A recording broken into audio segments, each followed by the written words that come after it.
सूरजला का खेळायचा एकटा गेम?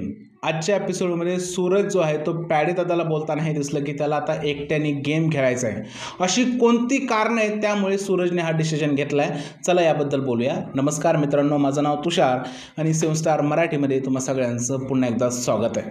तर सूरजला एकट्याने गेम खेळायचा आहे याची कारणं स्पष्ट मित्रांनो, तुम्ही जर का एपिसोड बघितला असेल तर त्याच्यामध्ये तुम्हाला दिसले असतील. सूरज जो आहे तो काही गोष्टीवरून अपसेट दिसतोय. आता या गोष्टी कोणत्या आहेत? पहिलं तर सूरजला बी ग्रुपमध्ये प्राधान्यच दिलं जात नाही, म्हणजे सूरजला त्याचं मतच विचारलं जात नाही. फक्त सूरजला असं समजलं जात आहे की सूरजला काहीच कळत नाही. तुम्ही बघा, वारंवार एखादी गोष्ट घडली तर सगळे जे आहेत ते फिलॉसॉफर बनतात आणि सूरजला समजवायला जातात. आपण हे मान्य करूया की सूरजला काही गोष्टी समजत नाही, पण सूरजला एवढंही काही कळत नाही तेवढं जे आहे ते हे लोक समजत आहेत. म्हणजे छोट्या छोट्या गोष्टी सूरजला समजतात, पण त्या सुद्धा गोष्टी ज्या आहेत ते हे लोक त्याला जबरदस्ती समजून सांगायचा प्रयत्न करतात. आणि त्यामुळे होतंय काय की सूरजला त्याचं मत मांडायचंच जे आहे ते टाइम भेटत नाहीये. त्यामुळे सूरजला बी टीममध्ये राहायचं नाहीये, त्याला एकट्याने खेळायचं. दुसरं हे कारण आहे की सूरजला जे आहे ते वारंवार नॉमिनेट केलं जातंय बी टीमच्या मेंबरकडून. आणि रितेश भाऊ जे म्हणतात ना की आता इंडिव्हिज्युअल गेम खेळा, इंडिव्हिज्युअल गेम खेळा, कोण तुमच्या विरोधात आहे ते बघा, ही गोष्ट सूरजने ओळखली असणार.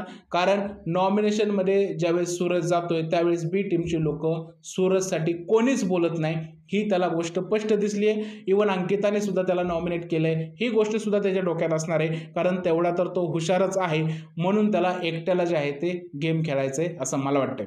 तिसरी गोष्ट, कॅप्टन्सीसाठी त्याला प्राधान्य न देणे.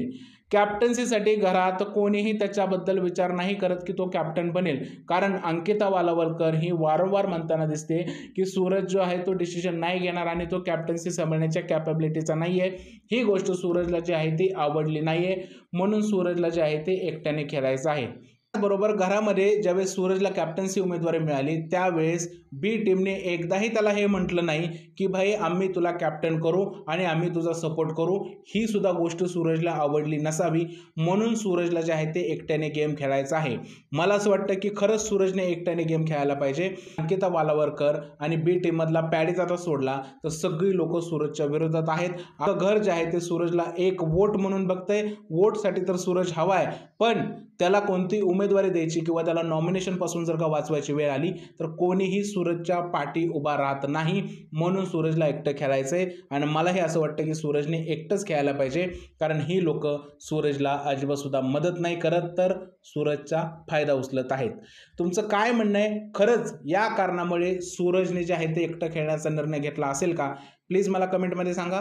जर हा व्हिडिओ आवडला असेल तर त्याला लाईक करा, शेअर करा, चॅनलला सबस्क्राईब करायला विसरू नका. भेटूया पुढच्या व्हिडिओमध्ये. तोपर्यंत भारत माता की जय.